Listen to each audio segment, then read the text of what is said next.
This is the problem. This happened. We can continue to bitch and moan about it. We can cry about it. We can talk about it for days, or we can make the problem get better. So together, maybe we can come together and find a solution.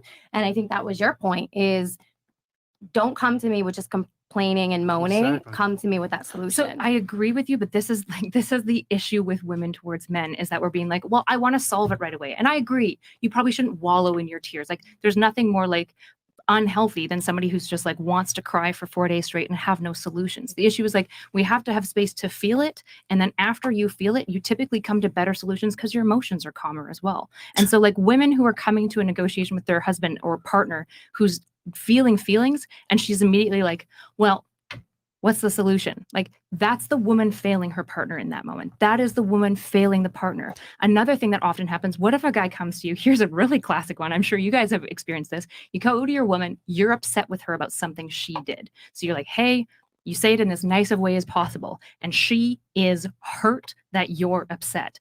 All of a sudden, what women will often do is they'll say, my hurt feelings are more important than you being upset about something I did. Yeah, and that's shitty. This is shitty, and most women do this and we don't realize it.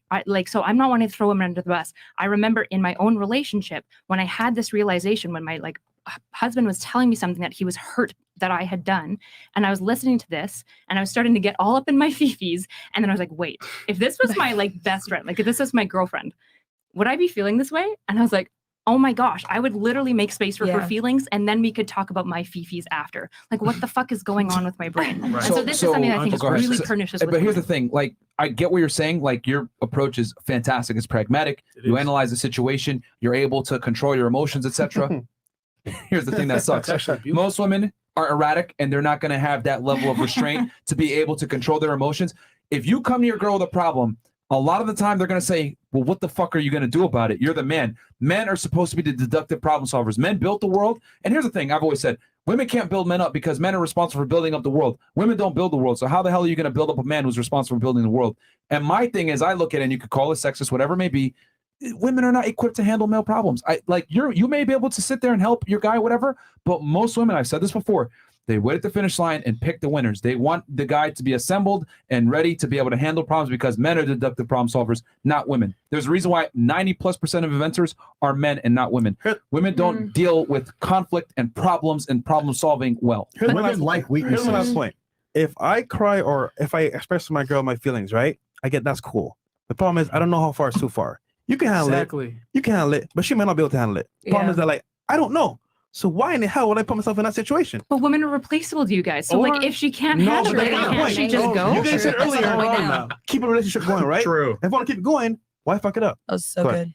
But and you said most women too. So if we know 8 out of 10 women don't want you to be the problem solver, why am I going to sit there and take a risk knowing only 20% of women will tolerate that? And hold on. Let's say, okay, so you was just like, oh, well, cry on my titties, and that's cool.